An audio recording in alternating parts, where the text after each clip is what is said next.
Hello and welcome to the 90s Mag podcast, your Newcastle United podcast, hosted by three lifelong Newcastle United friends, myself, AC, and Jefferson. You guys good? What's What's good? up? What's up? What's Yeah, up? What's all up? smiles today, all smiles today. Yeah, we're going live again, so don't forget to like, comment, subscribe, tell your friends about it. Help us let the channel grow and that. But yeah, we got some good times to discuss again. It seems, fresh off the away victory, another away victory. I think that's the second one in the league, I think, this season. Went down to Yeah. the informed Nottingham Forest, finished Nottingham Forest 1, Newcastle United 3. So a lot to be Boy. positive about, it seems, Big win, big convincing win. Got the team photo back again, becoming a bit of a habit. So, can't Mm. complain. But yeah, we've got a lot to I could get get used through. to this. I could get used to Yeah. this. Well, this is it. Some might say it's a corner turn, but we'll get to that. Who knows? But yeah, we'll talk overall thoughts on the game. Quick thoughts on the games. Quick summary. Jefferson, thoughts on it? Yeah, I think the attitude was really good despite, going a goal down behind. There was real endeavour, particularly in the second half, which we'll come on to. And actually a couple of Eddie's changes came off today. That I think he tried one of them against Fulham and it didn't work and actually came off today. So quite a few positives from today. I'm really excited to discuss the game. AC, yourself? I just think from a very high level overview, I think today was a big win.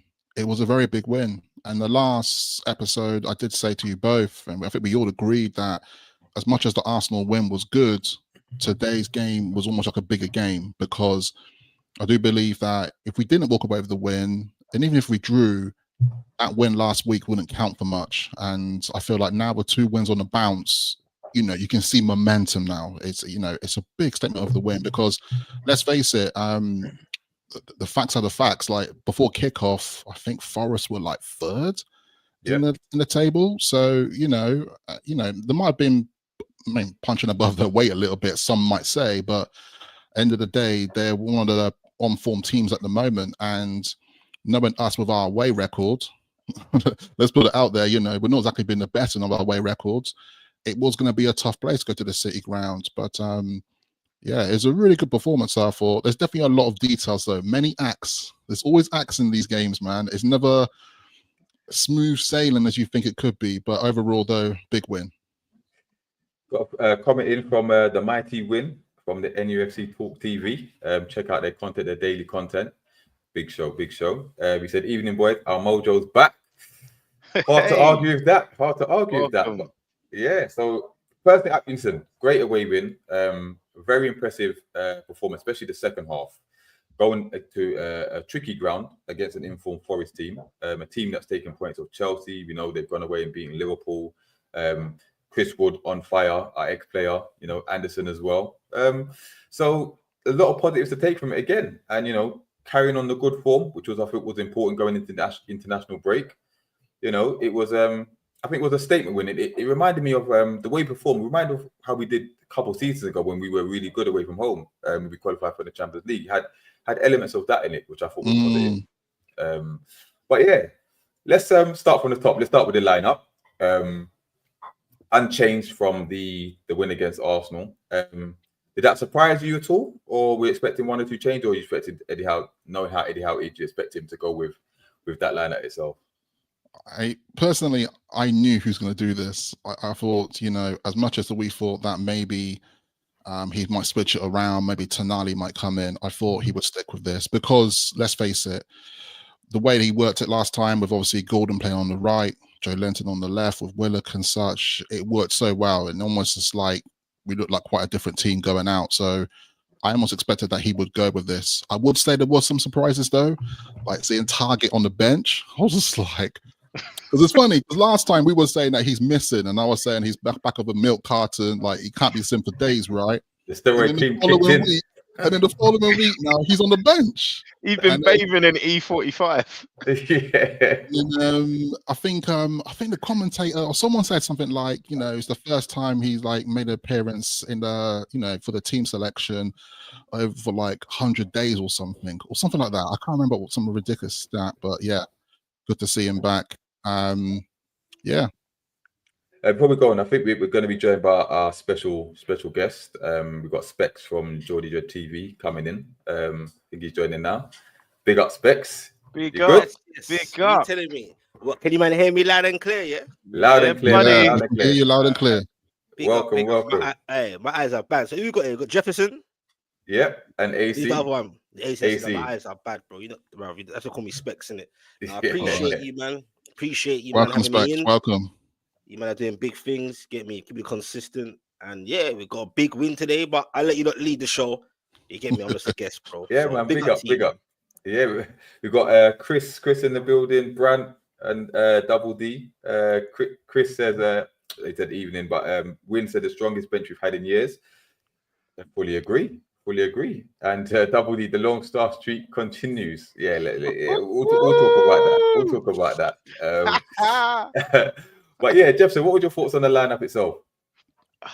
You know what? I think it's something that we probably did expect. From time in the pre-match conference when Eddie talks about balance, as soon as he uses that word, that means Longstaff's coming in.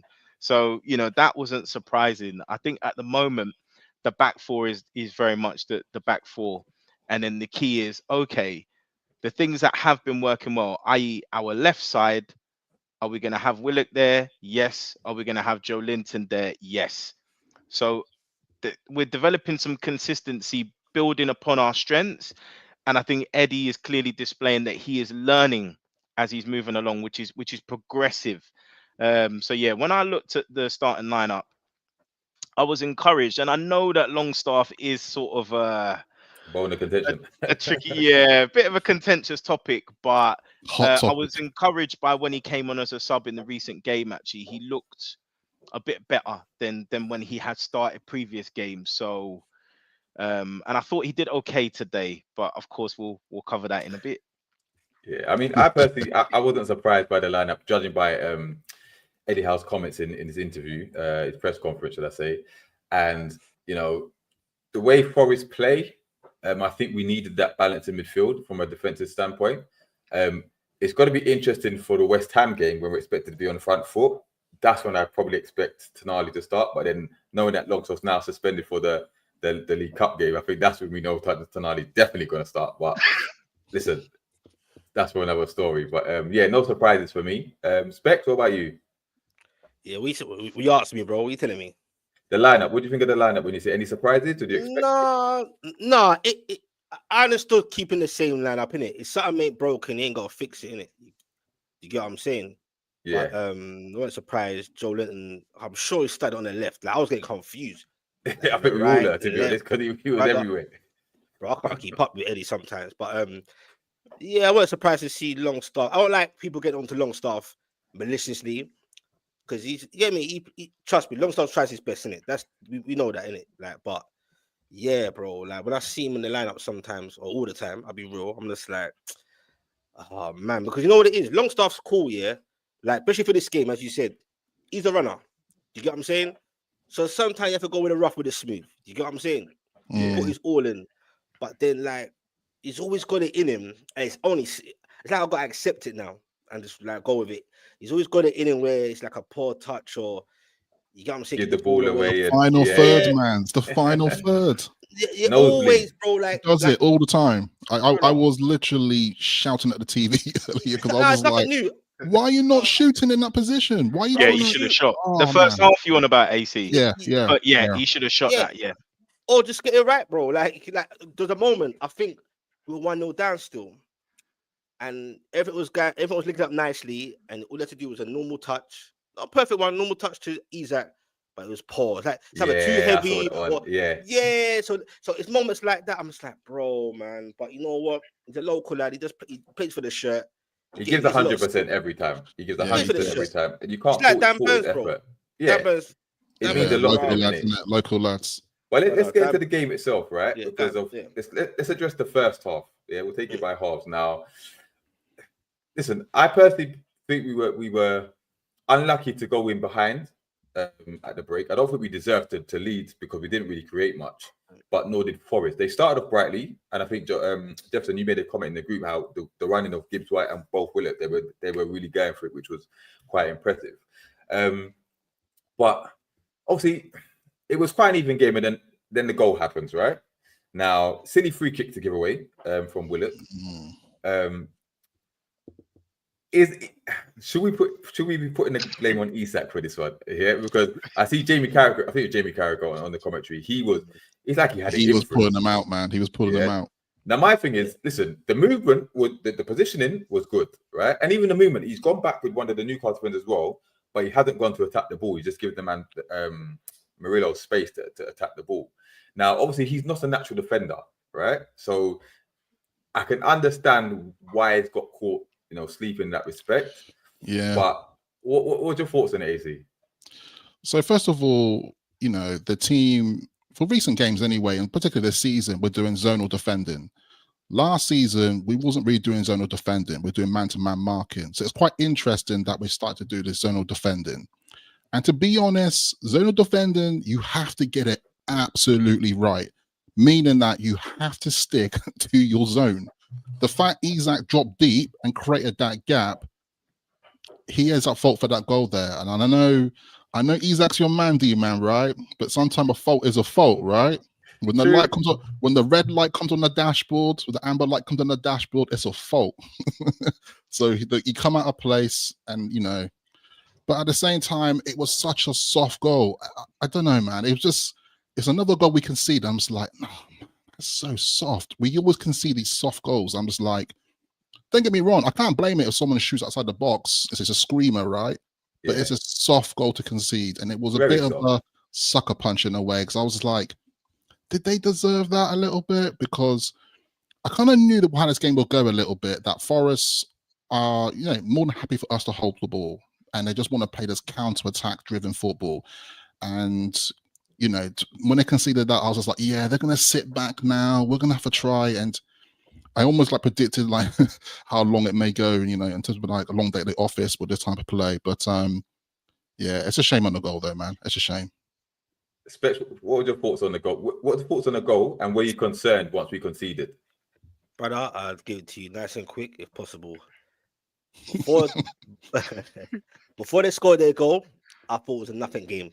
From both points of views. I didn't feel threatened by them or anything. I just thought, okay, it's kind of even-ish. Newcastle just keep going. You get what I'm saying? Now, I'll get to the Isak thing, positioning. The goal we conceded, I'll try not to swear, bro, on your channel, yeah. But, bro, we are shy. Swear, bro, swear. If you got to swear, man. This ain't for the children. When it is, bro, we have been shit on set pieces for and against. Yeah. Shit attacking set pieces and absolutely shite. Terrible. We've been terrible. So, because I do my live watch along, I didn't even see the foul that Willett made. I'm just finding out now Willett made that cheap foul, whatever you're saying, because I was like, what's going on? And then the set piece and the Isak thing, I won't blame him too much in the sense of sometimes shit happens, but at the wrong time, because he's not a defender, but he should still be able to do his job. Because when the ball went in, he was in the right position, but when the ball was coming in, he went more towards Pope and not attacking the ball to get away from our goal. So everyone was in kind of right position, but unfortunately he went to his spot. He went forward towards Pope. And then Murillo obviously thought, okay, space, I'm going to attack. Easy goal. It was poor. But I don't allow Isak for allowing that goal. But I'm just more like, that moment shit happens. He's not a defender. Wrong guy, wrong place. It is what it is. You get what I'm saying? And I'll be real with you. When that goal went in, I said, I think it's a wrap, because they're at home. They got confidence. Yeah. That first half, they start looking, that's when Forest start looking good, looking comfortable. You're putting balls in, like I think AC said, the final third weren't happening. Putting balls in, just heading it out. It was on the floor, in the air, it was a wrap. I said, oh, this game's probably a wrap. It's a long day. Because the last thing you want is Forest on form at home scoring the first goal.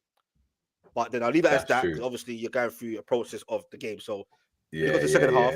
I'll let you. So that part, Yeah. I'll leave it as that. That was my I thoughts was, on it. I was a bit concerned. Obviously, listen, City goal to concede. A bit concerned the fact that we didn't pose an attacking threat really in that first half up until the goal anyway. So I thought, listen, if they get one more or if they shut up shop, we're going to struggle because there was nothing there in the first half to give me that encouragement that we could turn things around. I didn't think it was panic stations, but I thought it might start to be a long day. Jefferson, what were your thoughts? Yeah, I thought once we went behind, I thought, yeah, I couldn't see us coming back for the win for sure. Like I thought that was going to be it, because the pattern was exactly the same as the Everton game. I'm not sure we got time to talk about it, but obviously I think a majority of the game was positive. The reason we kept possession is, if you noticed, really Forest weren't pressing us to a man. They were happy to sit back and let us do what we want. You know why? Because they've probably watched numerous tapes of where we can't break teams down. And it's not just this season, even in the seasons when we were doing well under Eddie. I remember, was it 2 seasons ago, 0-0 in the rain at home against Leeds, we drew 0-0, and it's the same problem we have each season. We can't break down a low block, and what tends to happen is we start going wide. You notice this against Everton as well, and putting it in from the byline. I think we were doing this against Bournemouth as well, but there's nobody there. There's nobody there, or there was a couple where I noticed. By the way, Tino's crossing is abysmal, but there was a few where the commentary even said Isak hasn't got the instincts to come near post. He's not a poacher. So if you're whipping it in, yes, we saw the one with Gordon first time last week where he got the header, but he's not the type like Wilson that's going to take 1-2 step, dart in at the front post and get a nick on it. So that's the problem when you've got an Isak who's a 9/10. We know his game's either over the top or sling it along the floor so he can run through. So when you're putting in crosses, it's a waste of time unless Wilson is there. And that was a symptom of the basis that we couldn't break him down and pass it through the middle, essentially, which is maybe why Tonali. Well, we'll get there. Yeah. Big up Mighty Mag from NUFC Talk TV as well. He's locked in. Big up. Let's before we go. Wait there. I just want to highlight this comment. Double D saying free Tonali. It has to be. Listen, we'll talk about Tonali because we gonna. Tonali has a special place in our heart, so we're going to talk about Tonali, right? But before we get to the second half, I wanted to have a talk about the referee, right? Because he was atrocious, especially in that first half as well. Because I think he's booked Dan Burn when Yates has elbowed Tino in his Tino was on the floor. Yeah, Yates committed 2 fouls. Which could have arguably been, well, 2 yellows at least, but it could have arguably been a red as well, especially the elbow on, because he's looking at him and he's gone to elbow him, right? Then he's put his studs down. I think is it Longstaff? Longstaff, yeah. Many things, bro. It took ages for him to get a booking. It was actually atrocious. And then he's booked Dan Burn, who's now suspended for the next game, which is foolishness. Yeah. But I thought he had a very great. Yeah. I forgot to make a point. You know the corner. Do you know it wasn't even a corner? You know the corner that led to the goal. To the goal, yeah. Because Nick Pope nicked it off the attacker's leg, so it wasn't even a corner either. I was thinking that, but did Nick Pope have to come out that far? Do you think? Did he have to? Do you think Nick Pope had to do that, or do you think it's debatable? I think it was good. I think it was good that he narrowed the angle, because at least they haven't got a chance to cross it in or have a shot from sort of that acute angle. Better safe than sorry, basically. Yeah, I hear that. But yeah, he was on foolishness, but So listen, half time comes, 1-0 down, and I don't know what Eddie said today. Must have given them that rocket, because from the moment the second half took off, we were on pushing. It was a completely different Newcastle United. The intensity was there, the pressing, the dominating, the quick passing, which was lacking in the first half. It was evident to see, and obviously he's made a few tactical tweaks. I don't know if it was towards the end of the first half or in the second half when he's put I can't work it out, bro. On the right hand side. Yeah, he switched Joelinton to the right, and at first I was thinking, why is he putting Joelinton on the right? Well, I thought Joe went there by himself. I thought Man were just doing their own thing. That's what I thought. It was hard to tell, wasn't it? It's hard to tell. Yeah, you know, Eddie Howe masterclass is the player to say, you know what? To be honest, there were some points in the game where it looked like players were just doing their own thing. Like one point, Dan Burn was playing centre forward. Dan Burn went up front, bro. He's a striker, bro. Dan Burn. And Willock went left wing forward as well. If you notice, he actually switched with Joelinton as well for a bit. which I thought was quite good. It'd be interesting to see what the people in the comments think, whether it's Eddie Howe tactic or whether the players just decided this is what we're going to do. Because whatever he's saying ain't working, innit? But, There's no way all the man are saying, "Oh, whatever, Eddie, man, guy to the right." No way. I think so as well. I think Eddie Howe's doing it. He switched him over there. But if it is, listen, great piece of tactical management from Eddie Howe. He switched him over to the right. I can't remember what minute it is that we equalised, but I think the more surprising thing was it was from a set piece. It was from a corner. Like we don't score from corners, and although it wasn't direct from a corner, it was from a corner. Yeah, so we'll have to take it. We'll have to take it. It's a stat now. Yeah, but because they showed an ugly stat that we had like no goals from set pieces, no goals from throw-ins, no goals from corners. That stat was ugly on the screen. The stat was ugly. Well, one from a throw-in. Hey, bro, I've been calling it out for the last 2 seasons, and no one will say now. I'm like, bro, how you gonna get a throw-in? And it goes on a play like it's mad, bro. But anyway, because the thing is, we have to talk about these set pieces because I think we all know who's at the helm of these set pieces. It's Mr. Jason Tyndall, right?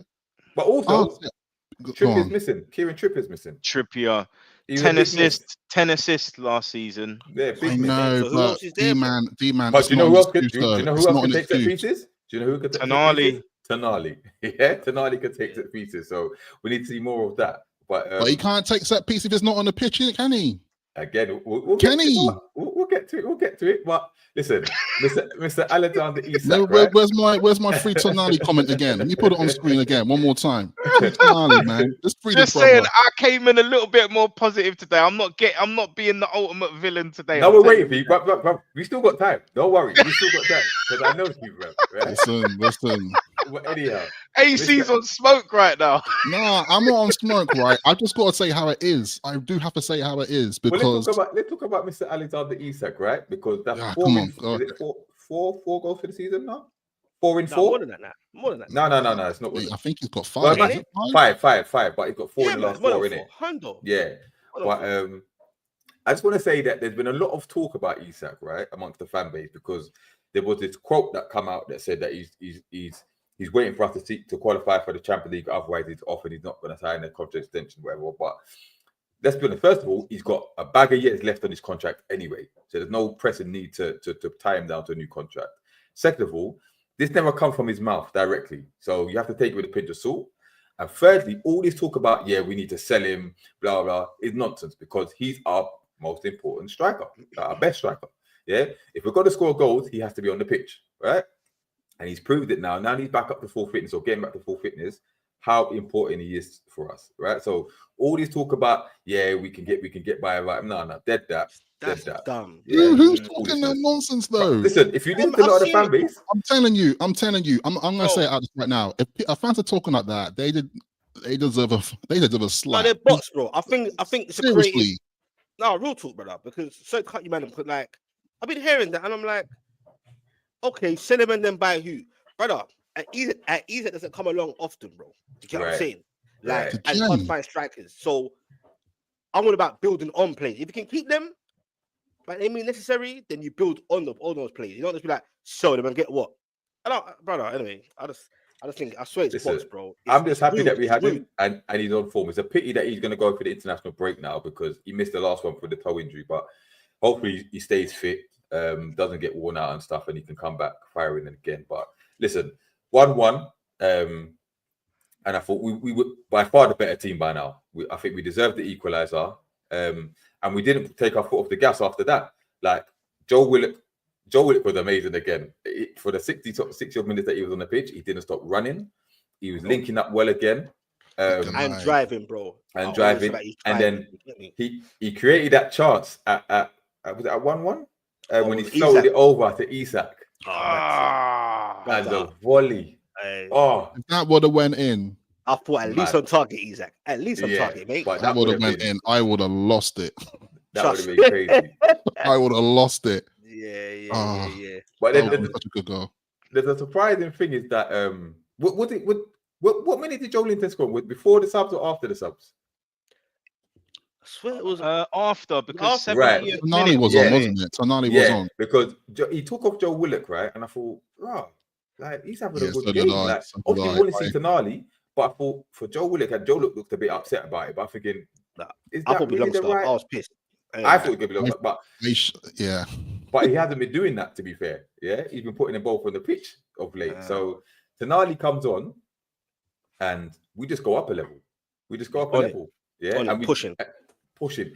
and on the ball, you know, we Remember. cycle it really. The tempo just increased, right? Again. Direct, bro. But who wants to talk about the second goal from Mr. Joe Linton? Because But I was shocked. Caught me off guard, bro. Because I'm watching it, I'm commenting on it, not thinking he's gonna do that. I'm like, hold on, what's he doing? What, man trying to finesse himself? I was like, oh, that's where like, oh, bro, that goal was a serious goal, you know, brother. If you saw the chats, man, bruv, even the op said, you know what, that goal was mad, bro. And it's those sometimes individual moments you need just to get over the line. You get what I'm saying? Because by then I thought it'd be 2-1, and that's it. But anyway, but then obviously you saw what happened after that. But Barnes, I'll let you, man. Yeah. Jethro, what were your thoughts from Joe Linton? Because on the right hand side, cutting in and banging it on his weaker foot. What were your thoughts when you saw it? Yeah, I think everyone forgets, obviously, you know, not to take us way back to the dark ages of Steve Bruce, but obviously he put him as a number 9. And people forget that for Hoffenheim, his role was moving across the front three. Ishak Belfodil, and I forgot the other guy, I think it was a Croatian guy. The three of them would interswap position. So he's used to that. I actually think he's more natural in that position than this centre midfield position we started sort of adapting him to, and he looked very comfortable. The way he struck the ball, once he hit it, I was like, that's going in. I was actually shocked it hit the post and went in. It actually, I thought it was going in. Yeah, it sort of kissed the post. I thought it was just okay. Literally kissed it as it went in. And just before that, there was a nice link up with Bruno. Bruno hit a Trivela outside foot. And that would have been Kramaric. Bro. Thank you, Double D. That was him, Kramaric. So Joe Linton is used to these forward positions, and I think it gives us greater balance because we tried Joe Linton right of centre midfield against Fulham, and it didn't work. But if you notice, he's slightly more comfortable further up. And I've seen him score goals for us with his left foot before. So he is very adept on his left foot. So cutting inside, but let's not underestimate the run of Tino on the outside as well. Drags the man in, you know. So all of that helps. So some real positives going forward. Well, AC, what are your thoughts on that? And is this the end of Joe Linton in midfield? Nah, possibly. The guy's shining right now. The way he took it though, man, seriously, chef kiss. Seriously, it was bananas. What a goal, man. What a goal. Because it's one of those things when like he was teeing it up and I was like, are you gonna? Yeah, but shout out to Tino as well for doing that overlap. It just distracted the defender a little bit and giving that little bit more time. Like the extra second or two just helped him pull it off. But what a goal. And he just stood there, didn't he? And then obviously he's ran to the crowd, the usual, just like he's like his Incredible Hulk celebration where he just lets it out, man. But that was good. I think if anyone deserved to get that important goal, I think it was him because of the overall performance that he put in that game to that point, and also moving off the right hand side and the job he did there as well. Phenomenal strike. Probably one of his best goals that he scored for us, if I'm honest. But yeah, we deserve to take the lead. And then to wrap it up, obviously, we spoke about Forest's game plan to sit back and counter attack. But we had a counter attack of our own, right? So obviously Harvey Barnes has come on, and we can talk about the chance that he messed up, whatever. But this particular one, the break that he did. I don't know who intercepted, but he's played a 1-2 with, I think, Bruno, I think it is, or he's knocked it to Bruno. Bruno just placed it to Tonali, who's done the run, put it out wide to Harvey Barnes, and the rest is history. You know Harvey Barnes, the cut inside and the bang, but the near post strike, you see with the win. Thoughts on the goal itself, right? I thought was well worked, personally. I thought the interchange of passing, I think the quickness of it, it was fitting that Tonali got the assist because that's what he brought to the game when he came on. Specs, what were your thoughts? To me, yeah, I'll say it. No, I'm glad it come to me because what it was for me, I remember that leading up to that goal, I was talking to the TV like the man could hear me, but I know they can't. I was like, please take your time, take your time. No, all right, what it is, yeah. I get frustrated at time with our players, and I get you got to try things because they're damn if they do and damn if they don't. But you know when we're in transition and we're going on a counter attack or attack, and all of a sudden it's like a long ball to nowhere, or it's a fancy pass, and then it ends up being nothing, and then that's when they counter attack. Because a lot of the times we lose the ball near the final third or just before the final or like before the box, and that's how they go in a counter attack. Most teams go in a counter against us. Chelsea, yeah, you get what I'm saying. So when Bruno had the ball and then Tonali had it, I'm shouting at him saying, "Please, just take your time, lads. Don't rush it. Slowly. Take time. Look to left and right. He done what I asked him to do. He went to Barnes. Then I was shouting at Barnes saying, "Bro, get it back to Tonali." I'm thinking, "Now, what's he doing?" And he kind of dominated like he's gonna pass to Tonali. I said, you know what? I'm trying to like get me. I want to start games, which I don't want him to no more. But anyway, it's another thing. Then he shot, and I thought, what's he doing? And I thought it went wide initially. I thought, what? Sel's got beaten by his near post. Brother, beautiful goal. Beautiful goal, bro. Barnes, love him, bro. But for the club and for the team, he's got to sit on the bench every game, bro. You know what? I 100% agree. I agree. I think and I feel for it, but he's like a Trossard on his bum. He's like a Trossard, isn't he? He's like Trossard for Arsenal. Like when he comes off the bench, it's like he's got something to prove. I'll say he's better, bro. As a super sub. But even I can see Wins he said Harvey Barnes super sub, right? And he is agreed. Like he comes on with something to prove, and the goal scoring threat that he poses, you know, is something that we can use. You know, we can make changes coming off the bench who can have an impact on the attacking sense, whatever, right? When he starts, and I think Jefferson, you made a point, like when he starts, when teams sit deep, right? He finds it hard to break them down. Like he can't beat a man down the wing. Yeah. He hasn't got the pace to do it, right? And defensively, he's not as defensively sound as Anthony Gordon getting up and down the pitch, right? No, you're right.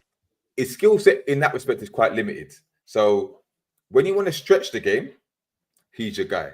Yeah. But like I said, when it's a low block kind of defensive kind of game that we're trying to break down teams, I don't think he is. And you know, when we go to Palace, he can't start that game.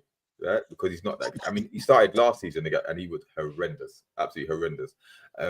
But the goal itself, Jefferson, what was your thoughts on it? I think it literally touches on what you're saying. Once the game is stretched, so there's a couple of ingredients to how the game turned out as it did. Tactically, we played Forest at their own game because, like I said, we were very unstuck in that first half. Although it looked like we were picking together combinations, we couldn't unlock them and we were wasting the ball, crossing the board and stuff like that. Once the game opened up, and that was because I don't know why, I don't know what happened, but for some reason, Nuno takes off Hudson-Odoi and Gibbs-White. So they're arguably two of his best attackers. And all of a sudden, he starts chasing the game and the gaps start appearing. And obviously, Yates was fouling a lot in the first half. He's conscious he can't foul anymore because he's on a yellow. And these gaps start appearing. And obviously, we're at our riveting best because we've got so much running power, so much breaking power, so much dynamism in the team. Nuno very much played into our hands. So it was a lot of ingredients that made a glorious cake, essentially. So heading into that third goal, we were in poetry in motion in terms of that break. And I'm going to be real with you. When Barnes gets around 15 yards from goal, if he gets a shot off, you're expecting it minimum on target and there's a high likelihood of a goal. And what I would say is, you know, Brendan was able to get the best out of him. And a lot of that was because of his understanding with Maddison. We don't play with a number 10. And I think to get the best out of him, we would have to do that. We currently just play 3-8s in midfield. So I think it's more of a case of he's a sub on the basis of our style of play and the way we play. I think, you know, if we move to 4 in midfield, and he's a little bit closer to the striker and we've got someone threading it through or someone that can do those 1-2s, we could see more. But right now, he wouldn't be able to bring it the same level that, you know, Joelinton, Gordon are doing. But what he does add is, you know, significant quality to our squad, to our bench, that, you know, if Eddie, again, is looking to keep his powder dry, you've got a match winner there. Yeah. Just for go to you, AC. I see a comment from the Mighty Win. He said, "That's the Matt Sells that we all know and love, and not this Dino Zoff that Forest think they've got." D-man, bust that quickly, yeah. Yes. Put it in. Big up Specs for joining. Bless up, Check out his yeah. content, Geordie Dread TV. He's doing his thing over there. You know, his content, his watch-alongs, his reviews, his previews, match reactions and stuff. So yeah, much love, bro. We'll catch up. Been a pleasure. Jefferson, AC, D-man, you know where I'm at, bro. Salute, Just man. shout me, Salute. yeah. Respect, And I respect, appreciate it. I man. appreciate it, brother. Nice one, bro. Take care. Tune. Nah, I didn't even say that. Stay down, bro. Stay down. Yeah, bro. All right, AC. Your thoughts on the goal, Harvey Barnes' goal? Gosh, where do I start? It's just a good build-up, and it's a good attack on the, on the break. Because let's be honest, if we had to highlight some of Forest bits, they were trying to do that against us as well. And there were some bits where we feel like we were getting caught off guard a bit. It was quite end-to-end. I imagine it must have been quite an entertaining game as a neutral. Must have been thoroughly enjoyed it, because I think the commentators were saying, I think Carragher was saying that, like, this is such a good game. Like, it's almost like neck and neck. You don't know who could edge it and such. But I have to admit, when that goal went in, I know it's just like, sealed and delivered, as I say. But Barnes is a marksman. He really is a marksman. And I feel like it's almost like 9 times out of 10 he gets in that position, he is actually going to score, which is like crazy. His stats now are just like really good. And I think it's probably going to be a super sub to keep him in that way. But I just want to give a shout out to Tonali. You're not going to get there with this, right? Because that's when they go to Tonali. Yeah, that we got to address it. We got to address it, right? Because smash the like button, people. Keep the likes coming in the comments. We got to address it, right? Because obviously he came on, and once again he just solidifies his position. I don't know what Eddie's got to work this out. He has to get Tonali into this team. I just don't think we can go forward with this super sub Tonali kind of business.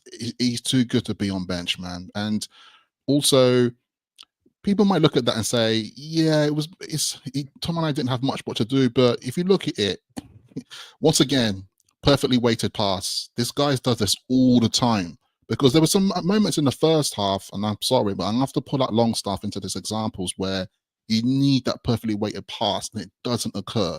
It's either overhit or underhit or never even hit. So I feel like Tonali, there's so many times, and I know it's not a fair thing to do, but there's positions that Longstaff is in. I'm like, if my guy Tonali was in this position, he would deal with it in a particular way.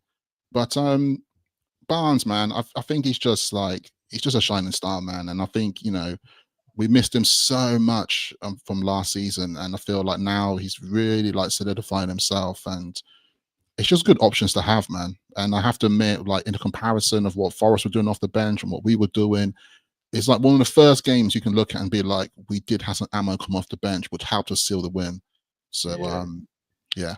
Big up Harpo. He said, we are back. We're going to get to ask the question as well. But in terms of Tonali, right? Listen, I agree. He should be starting. Yeah. Given the fact that Longstaff has performed very well in the last game against Arsenal, right?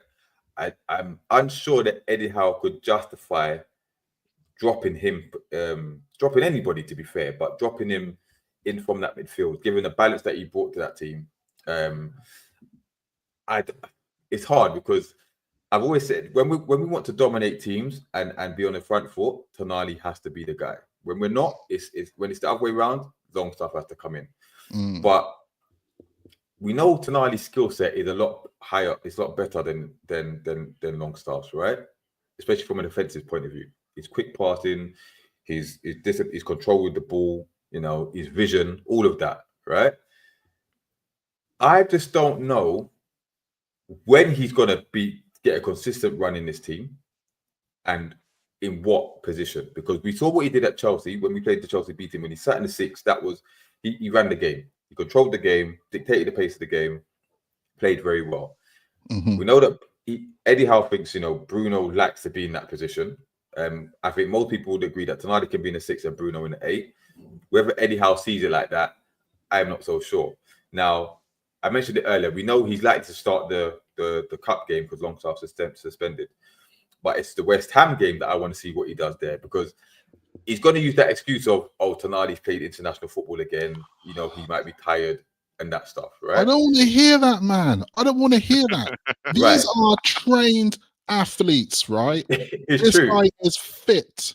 He's When a you think about player. it, It's not. we did. Listen, We, with hold on, this we have player, to play. We have to play he's Palace. not come off an We- ACL injury. We He go was away only to Palace, banned for 10 bruv. months. So We all go this away to like Palace. embedding him in Spain, Listen. nonsense, man. It's We go away nonsense. to Palace. Yeah, we go away to Palace, and I don't know if he thinks that if he wants to you know, if he expects us to be on that front foot and dominate Palace away from home, small pitch, whatever. I honestly don't think he played tonight in that game as well. The key for me is when we play Liverpool. When we're home to Liverpool, I think we're home to Liverpool, right? When Yeah, when we play against Liverpool, you need your best players on the pitch. Yeah. no If he mistakes doesn't allowed. start Tonali in that will be He- very telling. The issue he either has to do Eddie has to do double pivot, or he's gonna have to start experimenting playing 4 in midfield. He's gonna have to do it to get the best out of both of them, because and when I say both of them, I mean Tonali and Bruno, because they've got a very similar skill set, as Yeah. we know. We know that Bruno probably is better further up top in that final third. Tonali is very similar to Pirlo, AK where he yeah, can yeah. be more that deep line and playmaker. Pillow. I think it's an interesting point you make in terms of, okay, if we know we're going to go into the game and we're dictating, which tends to be at home Yeah. on those bigger pitches, Tonali can have those extra 2-3 seconds on the ball to pick out a pass, almost John Joe style, but better. Do you know what I mean? Yeah. Whereas what Longstaff gives you is energy. And as we know, there's a lot of work that happens off the ball. The issue with Longstaff is attacks break down, particularly in the final third, Yeah, but because his decision making is poor and his quality of passing is poor. However, he does give us a lot of energy. He gets around a lot. He puts himself about. He makes tackles. I'm not saying Tonali can't do that, but it depends if we're very much chasing the game. Are you then able to use Tonali at his best if we're not getting the majority of possession? And then you ask, well, we've got Bruno on the pitch. Do we need Tonali as well? So I think it depends on the opposition, but how long Tonali can kind of take this treatment for? Remember, he's gone from sort of winning Serie A, being AC Milan captain, starting every game, to sitting on the bench. And these are some of the qualms I've got with this coach, you know, because again, no disrespect, the highest level Eddie played is League One, and he's trying to tell this Champions League quality player like sit on bench. It's a bit wild for me. It's a bit wild. It's a bit there's a wild. Free comment- there's a Tonali, man. comment- Free Tonali. I'm gonna make there's a some comment shirts, there. man. Wait, I'm gonna make wait, some shirts. There's a Go on. comment. There's a comment from the Mighty Win, right? And he said, where is it? Tonali, what did he say? Something about Tonali controlled the game against Chelsea away and we lost. Tonali didn't control the game against Chelsea away. No, he played in the 8 again. Yeah, out of position. I say out of position, but not his strongest position. He didn't control the game. It's when we played them at home and he played in the 6. That's when he dictated the game, right? And that's when he put on arguably a man of the match performance, or one of the strongest performance on the night. And that's why we think he should be in the 6. Bruno win the 8, right? Because when Bruno came on in the 8, he played very well as well. And He was from so good a what we bit further understand, up, wasn't he? right? And that's what we understand. That is Bruno's preferred position. You make a good point as well. He said, you know, you play your best team, not the best 11. I get that, but That's valid. That's a valid point, to be fair. that is a valid point. But Tonali surely should be in the best 11, the best team. Because Obviously, Eddie Longstaff- only plays 3 midfielders. Well, That's this is a it. This is the problem in thing. itself. And he plays think- flat 3. He plays Yeah, flat 3. He doesn't I- even do a 2 and a 1 or a 1 and a 2. No. you know what I mean? We have spoken about this so many times, and I feel like I say this every episode to a point. It's just like I could just replay what I said like 10, 15 episodes ago or so. It's just that he's very. Don't get me wrong, right? Okay, I know people are going to be like, "Oh, the formation does change throughout the game," and sometimes it does adapt. But we are a 4-3-3 formation team. Which, if you look at these other teams, like the best teams in the league at the moment, the teams that are playing well, let's say, you know, Well, there's only one. people- There's only one, really.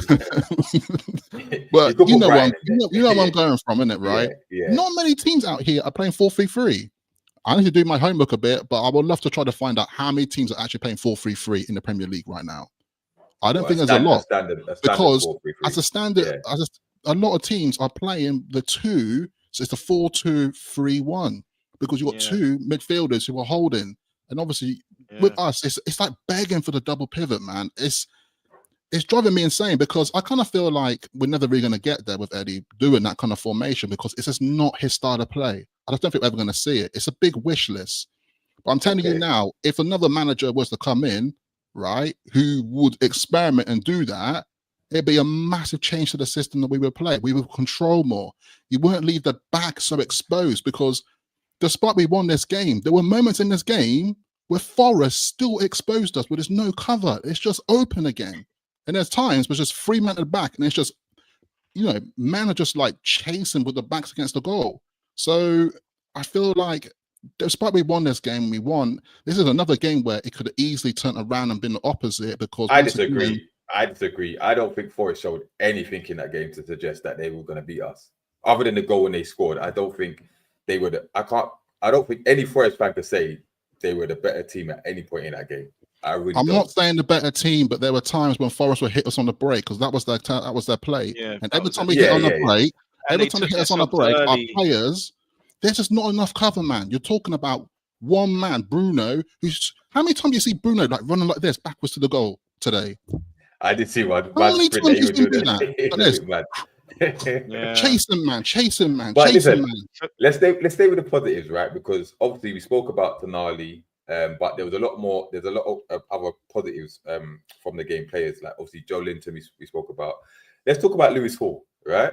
Because fresh off the England call up, he's going to go with the team, the national team now. Another stellar performance from Lewis Hall. He seems to be getting better and better. Obviously, best English left back in the league.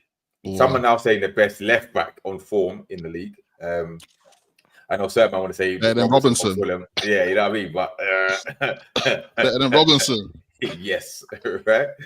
But talk to me about his performance today, because you mentioned Nuno making the subs, Hudson-Odoi and Elanga, and I think that was credit to what Tino and Hall were doing on locking them up again.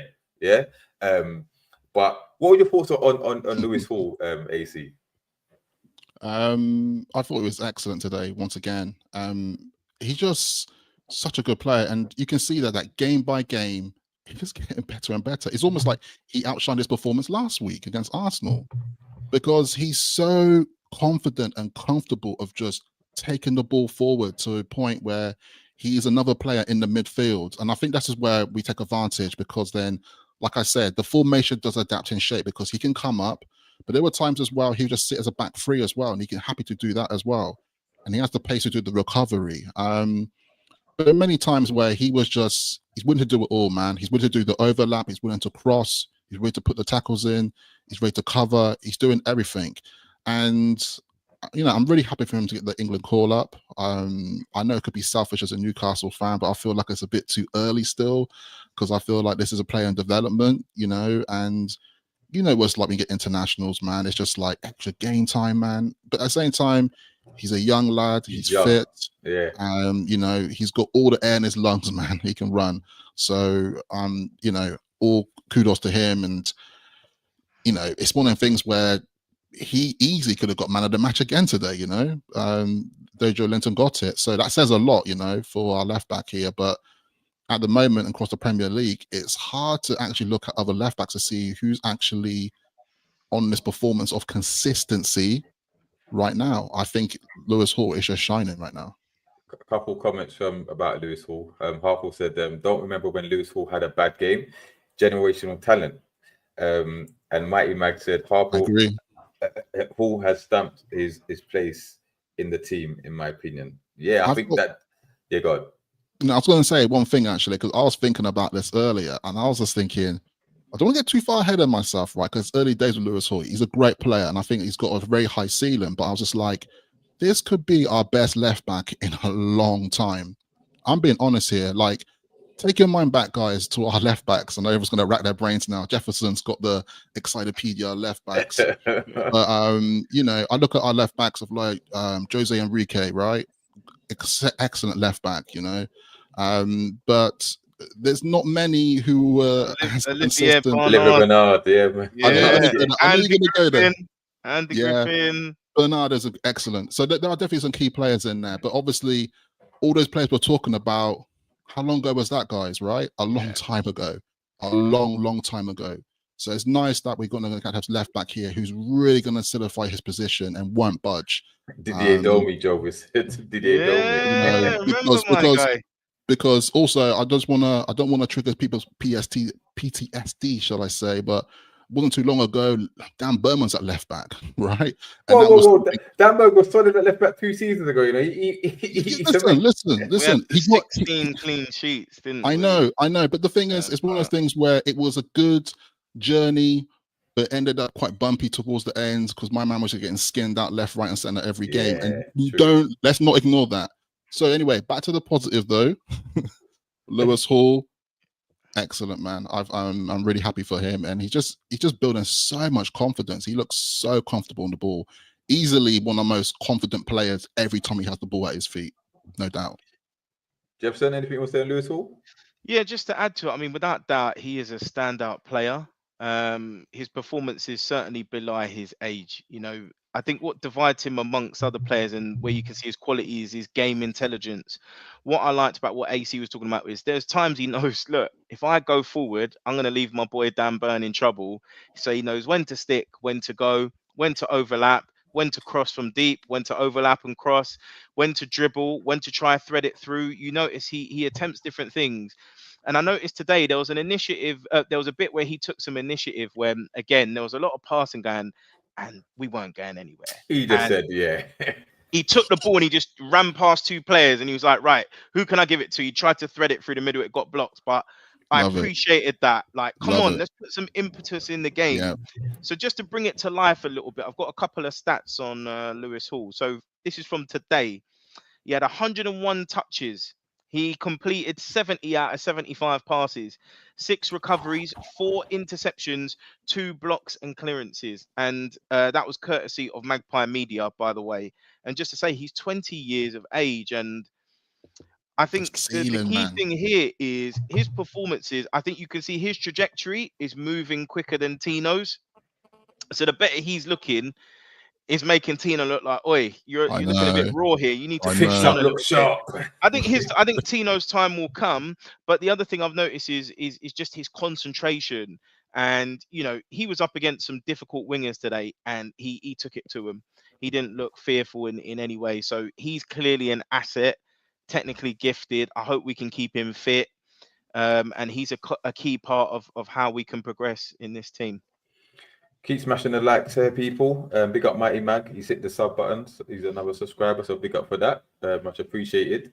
Can I add, man? Yeah. There was a question that I think Joseph asked earlier, which I thought was quite a good question. And I think it was, is Bruno Scholes and is Tonali Carrick?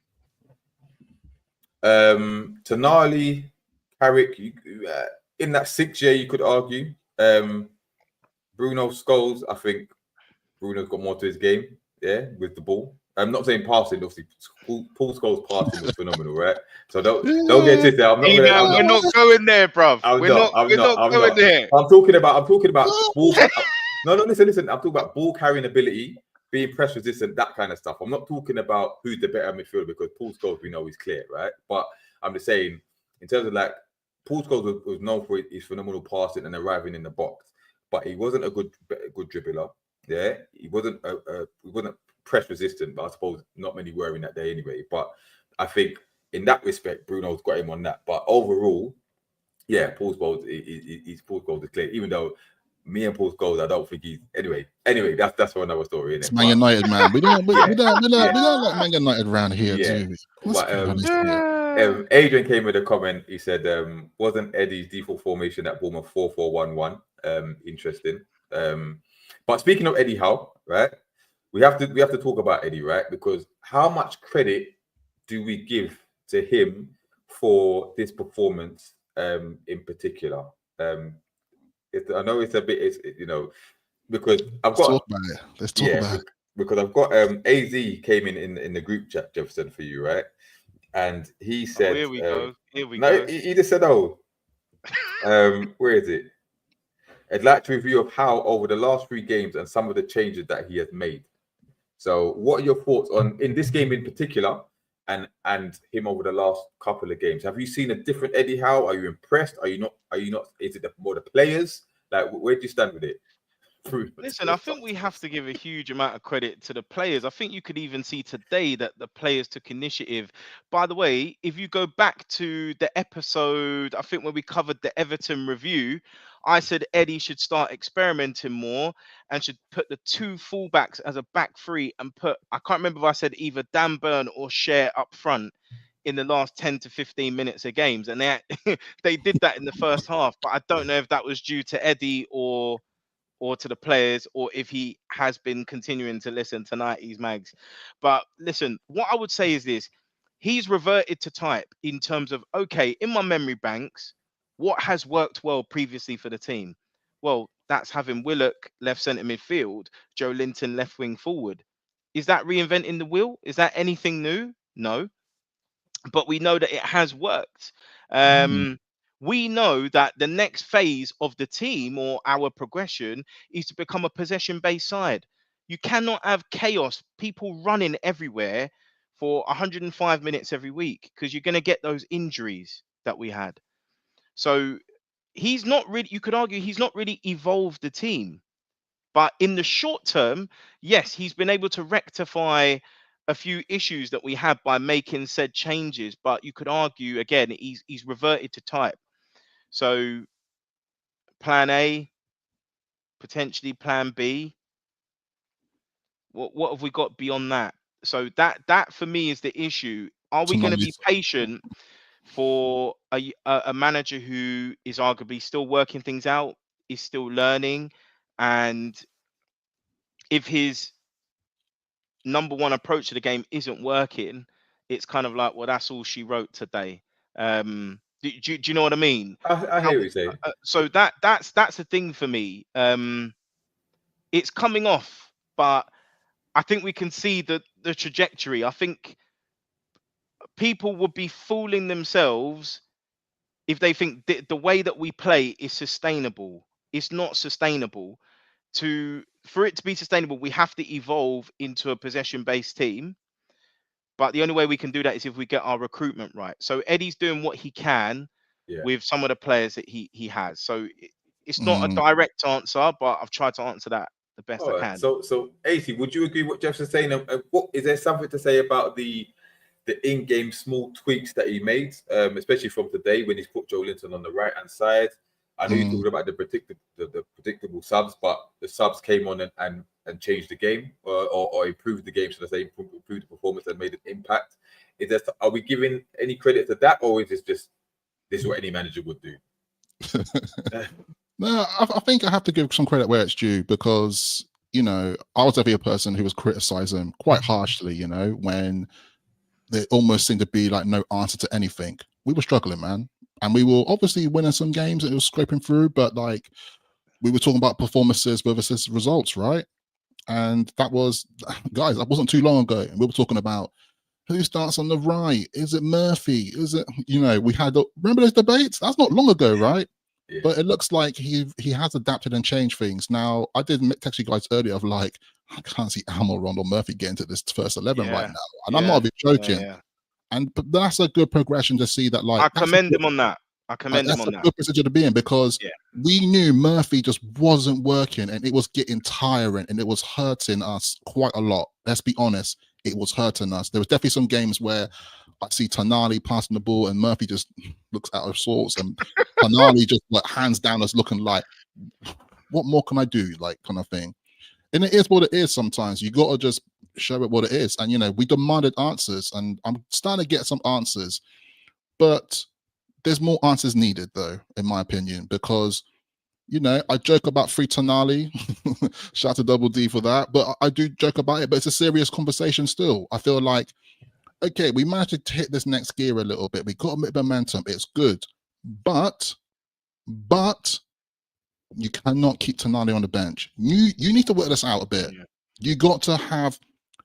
This is the next evolution here that you could do, and it can work. What he can do, and I know it's limited with the players that he has and the assets he has, but you can definitely adapt this team to another level. Okay. I'm telling you now, man. I'm telling you Can I now. add to that point? Oh, sorry, No. go on.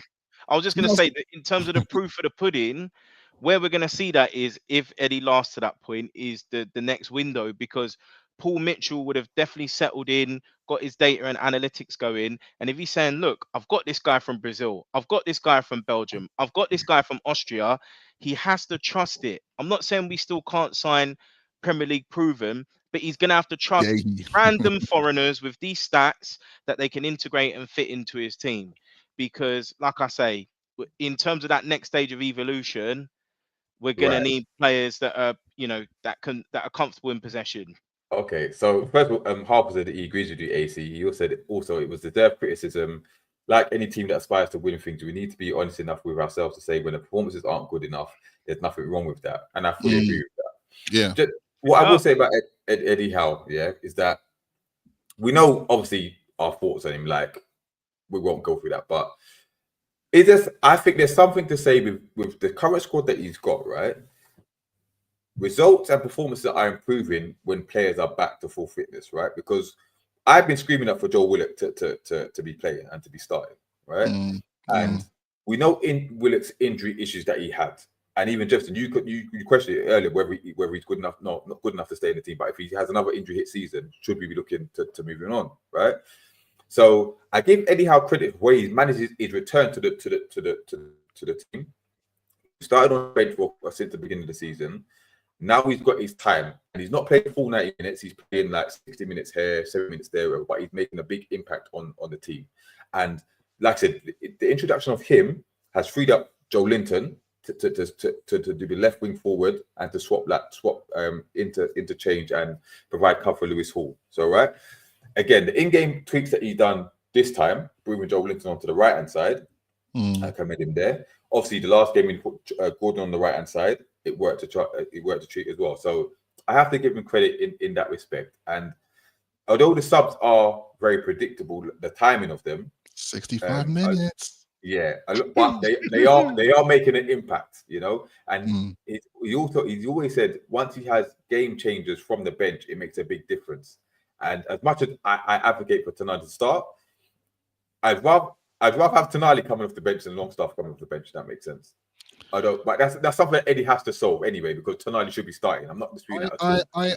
I hear you, because let's say the situation was different and we were behind, let's say, and let's say Longstaff was the option off the bench. It doesn't really give you much. I don't want to say this in a bad way, but it is what it is. It doesn't give you much confidence going into that sub, even though Longstaff can be impactful coming on the sub.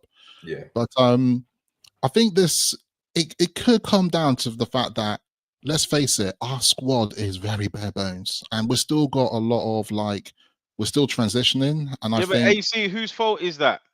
Whose fault is that? No. But whose fault is it though?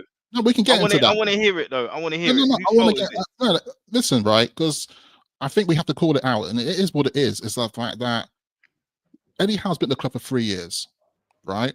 And I think in the 3 years, I think there's a lot of players that are still there who were there on the Bruce era that are still there that I think probably shouldn't be there anymore. And I feel like we haven't been smart about our business.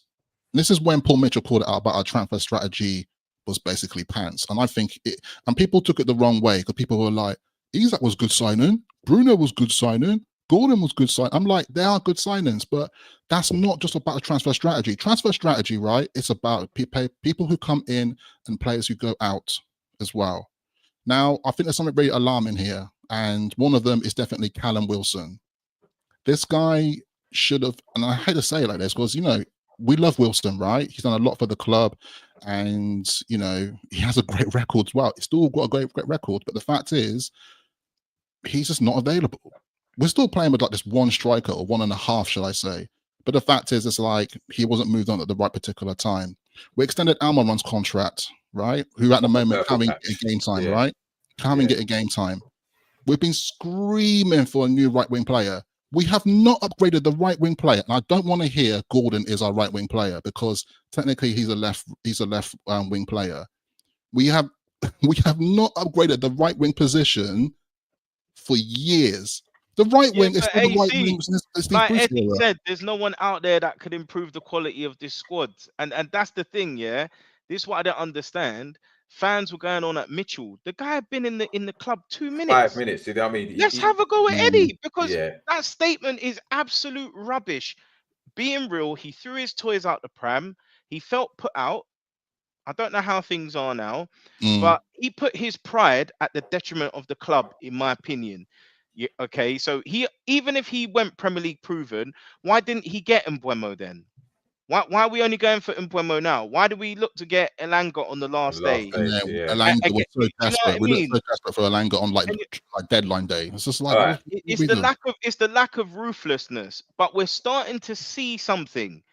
Mate, I don't know if there's been pressure behind the scenes to make him kind of take those options where he's just not looking to include Almiron. He's not bringing on Murphy. I don't know. Yeah, I have to admit, this is a sign of ruthlessness because, to be honest, we were saying that I don't think Murphy can like start these games anymore, and like he's not starting because we've got the players now. We've got options now where we don't have to rely on Jacob Murphy. Like I didn't read it. You know, a lot of people didn't realize he was back in the squad today. Like, you know what I mean? Because that's how much we haven't missed him because we've got the players now to put in those positions. When they're fit now, it makes a big difference. Now, again, a lot will be come to light in January because listen, Eddie's going to be here. Right? He's going to be here till the end of the season, right? But it's who we bring in, the type of player that we bring in January. It will show us how much control Eddie doesn't have and how much control Mitchell has, right? And we just have to sit back and wait. But before we wrap up, I just want to end on this, right? Because we are now we're in 8th position, but we're 1 point off third place, right? Now, we are now 18 points from 11 games. And that is the same scenario we were in the season that we finished 4th, right? So my question to you, is this a sign of a corner maybe turned? You know, because we looked at this set of fixtures from the Chelsea game, the 2 Chelsea games, the Arsenal game, Forest and West Ham, yeah? And, all right, we lost to Chelsea, then we beat Chelsea in the Cup, so through to the quarterfinals, we've beaten Arsenal, we've beaten Forest, right? We've just got West Ham to go. Is this a sign that things are now taking a turn in a positive direction? Can we now build on it, or is this just, you know, a small purple patch, and we're going to revert, you know, to what we were like previously? What do you reckon? Who wants to go first? I'll give it a go. It's a big question. I'm very much taking it game by game. I'm not getting excited because this league is so competitive this year. We've even seen Man City lose. Obviously, I know it's all comps, but we've even seen Man City lose 4 on the trot. We're seeing Villa and Spurs struggling after Europe. And that's the advantage we do have, that we're not in Europe. When we looked at things, remember, we said that the fixtures were favourable. And we've gone through phases where we had the poor performances, but we were getting results, then somewhat decent performances and not getting the points. So we've already done a cycle. Players are getting fitter, but I think with the fixtures we've got coming up, you would argue they are again favourable. We've arguably really got sort of Liverpool on 4th December. Man United, Villa on 26th and Man United on 30th. The bread and butter starts at Christmas. We know that. So I still think it's a little bit too early. And I think we have to take it in a sort of game or two sort of basis. Don't get too ahead of ourselves. But like I've said, with the manager, what goes beyond plan A? If plan A doesn't work, what do we do? And I think that's where we come unstuck. So at the moment, bar Botman and Wilson, we've pretty much got everyone. And Wilson, we reckon, should be back by the after this international break. Not holding my breath, but you know, so, many factors. You want people to stay fit. When the Christmas schedule comes, can we handle those games? And like I said, if we're struggling to unlock low blocks, what do we do? So I think we just have to take it one game at a time. But I think the Okay. progress in this small window of 3 games, Yeah. we're clearly on a sort of a slight upturn, which is good to see. I'd say we looked at the fixture list early in pre-season, and I think the first few fixtures, I think the first 5 were quite favourable. Then it started to get a bit tricky. Now, if you look about it, in 11 games, we played Man City, we played Arsenal, we played Chelsea, we played Spurs, we played it. Brighton are always going to be difficult. And then if you look at the other 2 teams that we played, Fulham and Nottingham Forest are actually in form. So we haven't had the easiest run, especially in the last, I think, 6 or 7 games, right? So the next, I know we've got West Ham, Liverpool, Leicester, Palace, and Liverpool. So you'd argue maybe 2 of those 3, we should be looking at 6 points. Obviously, Palace is very difficult because small pitch, we don't have a good record there, but we should be beating West Ham. Liverpool, I'm writing that one off anyway because we never beat Liverpool home or away. So Brentford will be tasty. Brentford will be tasty because Vissa and Mbeumo, as we know, are looking lively. Yeah. The good thing about Brentford is they leak goals. They cannot keep clean sheets. Yeah, we'll get a couple. We know that. We'll definitely get a couple. It could be a basketball match, but like you, I'm not getting ahead of myself. I think this is, it's a good 3 wins in all competitions, back to back. The international break might come at the wrong time, but I think it's a good time. We can get Callum Wilson back, rest on players and stuff like that. So it'll be interesting where we go in the next 2 or 3 games, and then I can start thinking of a better picture of where we actually are. But it's good that the league is so close. By Liverpool, we're only 5 points off second, I think it is. So it's that close at the moment. Super tight. The league, and this is going to go to my point when I talk about this, is that I agree with you both that I'm taking it game by game at the moment. I love the momentum at the moment. It feels good. The fan base is energizing. It feels buzzing. It's building more confidence in the players. You can see Willock today was just buzzing. Players are buzzing around it, and it feels good. But also that league at the moment is super tight. We're not the only one on 18 points. Right. So when you talk about 18 points when we qualify for Champions League, I almost look at this season totally different. It's just like, this is a season, and I mentioned on the last pod, anybody would beat anybody. It's not, nothing is forgiven. Like, nothing is a given at the moment. So I think we have to look at that. Like, even the West Ham game at home, I'm like, should be 3 points on the board, right? But we've got to take it game by game, because West Ham could step up, because they're in a situation where they could sack their manager, right, and come on some new fresh blood, right? That new manager bounce. We can see Man United doing it right now. They all try to prove themselves. They had Leicester today, but minor, isn't it, really? But let's face it, they're going to try to climb at the table as well, even though they're still sitting at 13th right now. But it's a weird time of the season where, like, your position in the table, it doesn't really add up, because like Man United, they're in 13th, but they're only 3 points behind us. So it's like, if you drop your points, all of a sudden the trajectory next minute we're in the bottom half. It's like, it's so uneven. So I think it's game by game, but I agree with you both. I think going into it, I would expect us to beat West Ham. I think we can get something out of Palace, and dare I say it, early to say, but the Liverpool game, Liverpool have to lose again sometime. That's the only thing I can take from me. They have to lose again sometime. They seem to be scary at the moment. Out the back though. Salah is just like, look, he wants to go for Ballon d'Or or something. Like, Liverpool are not. But that even Mighty Mag said, even Arsenal finding it a bit stuffy at the moment, and the Prem looking like the Championship right now. Arsenal, and to be honest, like, I have to say, I put it out today as well. With the other game on today, like Chelsea versus Arsenal, that was a draw. That was like a perfect result for us as well. It's just so, I don't know, man. But it's like no one except for Liverpool is hitting the bounce with like multiple wins in a row. Everyone else is just like win, draw, lose. Look at Tottenham today. And I looked at their stats as well. Tottenham have won something like, they've won 5 games and lost 5 games and drawn only 1 game. Ange might be getting sacked, mate. He might be getting sacked. Like madness. You don't lose at home to Ipswich. You do not lose at home to Ipswich. Crazy. That's crazy. Dr. Tottenham came in, didn't they? Ipswich hadn't won a game, and boy, Tottenham laid out the red carpet. The thing is, it's like we said, though, it's like anybody can beat anybody, but when I look at the top, I have to admit that Tottenham fan base must be scratching their head because they're winning 5 games and then lost 5. It's like you lost 5 games already, and you look at their losses and they're like there was some scalping going on. But shout out to Ipswich still, though, man. They're gonna have to get the win from some time. But this is my point, though. Going back to us at the moment, game by game, nothing's a given. So let's just see. Just to say, there's a comment there, isn't it? The NC Yeah. Network. I don't know if you want to read it. I read it and I thought, if someone haven't taken a picture of that name, you know what? Alex Muketu Musunda. Musunda. Interesting. Limassol.